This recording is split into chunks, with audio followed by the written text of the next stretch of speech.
Mayong adlaw kani mo just story sa tanang naminaw ning akong kaagi sa kinabuhi. Tawagan ako sa pangalang Faith. Niagi ko pagka-single mom. Ug karon wala ko magtuo. Ay nani na di ay anitabo sa ako Isa ko sa nituo anang ayaw kabalaka. Kay andam ko mga mahan sa atong anak. High school pa lang, sakit man paminahon ang words. Pero mao na gyud ni. Nabuntisan ko sa akong uyab. Nagtuo ko nga panagutan ko niya. Pero wala di ay ito. Suko kayo akong pamilya. Katong nakabalo sila nga buntis ko. Labaw na gyud ang akong papa. Nisamot ang kasuko nila katong nakabalo sila. Nga dili ko panagutan sa lalaki. Og nilayas kini. Ang akong kakampi that time, ako ragyong mama. Gidawat nako ang mga sakit, libak, ang mga istorya sa mga tao. Depressed kayo ko. Tungod kayo sa una ko ning bata na walay amahan. Pero si mama ang na-always akong tapad para mo alalay sa ako Tuod man just story wala ako nag-expect nga madawat paday ko ni Papa. Luyo sa iyang kasuko sa ako Kaysa dihang nakita niya ang iyahang permerong apo nga lalaki. As kaniyang lipaya. Ingon si Papa, hindi daw ko mabalaka. Kaya magtinabangay mi sa pagpadako sa akong anak. Just story sa paglipas ng panahon. Kaya ragudunta sa among pamilya mga gastuan sa bata. Pero isip mo sa kainahan, nangita ko og way para makasupport sa akong anak financially.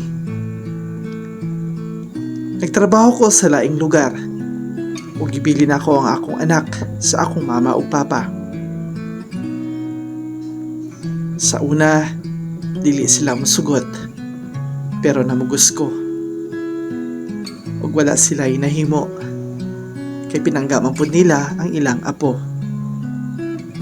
Pero ang kamingaw sa akong anak sa unang adlaw pa lang, pertigyo mingawa, ug makahilak gyud ko. Nakasulod ko og trabaho sa isa ka mall. Okay po ang sweldo, makatigumpod gamay. Just story ang pagtuon ako ang makalimot ako sa mga panghitabo sa una. Pero murag ni balik ang tanan. Sa dihang nakita na ko usab ang amahan sa akong anak. Gamay ra gyud kayo ang kalibutan. Naglingkod ko kay nagrefill ko sa mga stocks namo. Ug sa dihang nainangutana kung nabadaw laing size ato nga t-shirt. Just story murag familiar kaayo ang tingog sa ako Mautong hinay-hinay ko og lingi. Ug wadyod ko masayop. Ang amahan gyud ay sa kong anak nga si Troy. Pareha mi nakurat sa dihang nakita po ko niya. Taod-taod pa nginitingog siya. Yun siya, kumusta daw ko? Ingon po ko nga okay ra kayo. Niingon siya na kumusta daw ang among anak. Just story, kung wala pa lang ko sa akong gitrabahoan, gisagpa na siguro na ako siya. Pero nagpigilan ko tungod kay dili ko gusto mawadan og trabaho. Daghan kay siyang mga pangutana kung asa na daw ang bata. Dako na ba daw? Pero wala ako nitubag sa iyang mga pangutana. Nangay siya og phone number na ako, pero wala na ko siya tagai. Wala siya detalye nga nakuha sa ako Mao tong paghaman niya og palit. Nangutana siya usab sa ako kung sud akong orasa mo out sa trabaho. Pero wala na ako siya tubaga.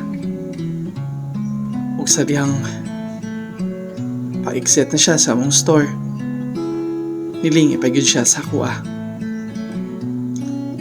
Just story, wala ko kabalo ug naon siya. Wala ko kabalo kung si mga plano niya. Pagkaugma na kurat ko sa akong nakita, nibalik na pod si Troy. Nangutana og usab kung sa daw ang phone number nako ug what time ko mag-out sa trabaho. Nangutana ko kung para asa pa. Ingon ko ayaw na mi sa muka, kay okay na among kahimtang.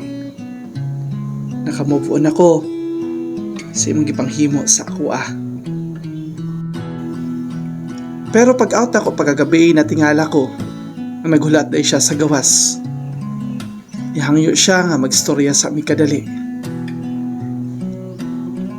Nisugot ko just story para makapahungaw po ko sa akong gibati. O gisagpa na ko siya. O wala ko kapugni nga nitulong akong luha. Just story, gipaminaw na ako ang iyang mga explanation. Una, gipalakaw daw siya sa iyang mama tungod kay mga bata pa daw kami. O unsa daw ang future namong duha. Gipaglaban daw ko niya, pero wala siya'y mahimo. Kaya ang iyang mama ug papa ang masunod. Nihilak siya sa atubangan nako ug nangayog pasaylo. Anong nabuhat niya ang pagbiya sa ako . Aning kamot daw siya eskwela para makahuman, mobalik siya para sa amua.